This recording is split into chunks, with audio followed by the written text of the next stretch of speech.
Today I have something to share with you about Florida's native bald cypress trees.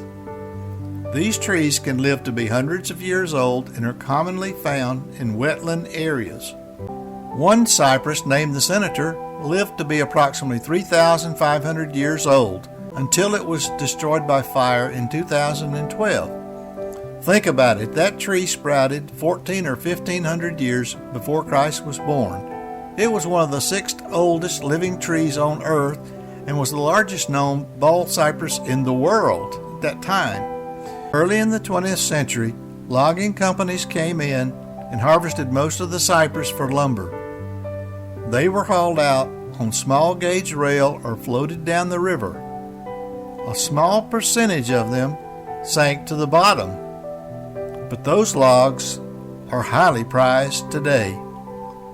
There was a lot of logging in the 1940s during World War II to aid in the war effort when wood was in high demand to build items such as barracks. Cypress trees are important to the ecosystem for many such reasons as slowing down erosion and soaking up floodwater. So we want to preserve the wetlands where cypress trees grow because the whole system functions as kidneys of the forest, both purifying and retaining stormwater. They also provide a habitat for migrating birds and animals. Thank you, Mike, for sharing the history of Florida's native cypress trees. We will now take you to Lettuce Lake Conservation Park in Hillsborough County. After entering the boardwalk, take a left toward the tower and the big tree will be on your left. The common name of this tree is bald cypress. It's often referred to as the East Coast sequoias.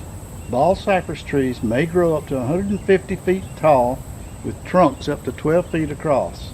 The tree in front of you was certified to be over 500 years old.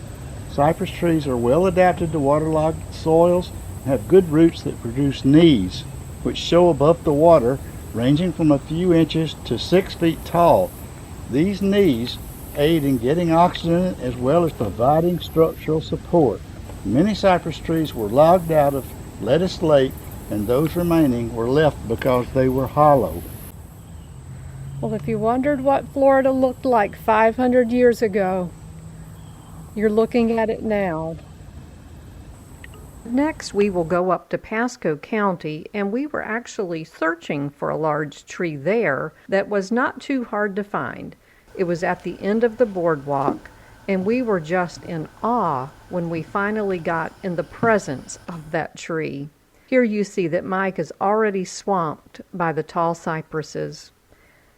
The pictures don't do it justice, but if you put several adults around the base of this tree, there would still be plenty of room. It appeared that a lightning strike had damaged this tree, and it's probably the only reason that it was spared from logging. And here you see the top of the tree.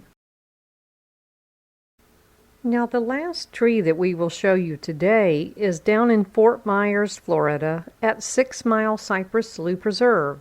The boardwalk trail is 1.2 miles around, and the spotlight will be on Grandma Cypress. No one at the park really knows how old the tree is, but it was certainly our favorite one. Mike will now give us some concluding thoughts. We have a bald cypress in our backyard. Cypress trees are deciduous, and in the fall, the needles tend to fall straight down, making additional mulch.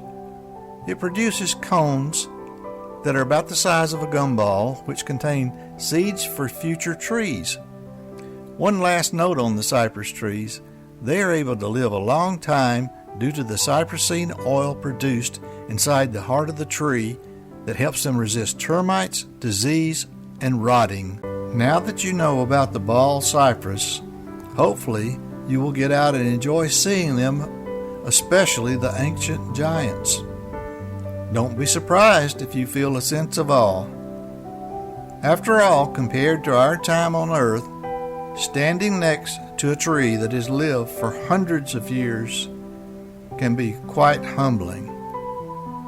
Remember, the earth and everything in it The world and its inhabitants belong to the Lord. This is God's Word. Until next time, thanks for watching, and may God bless you.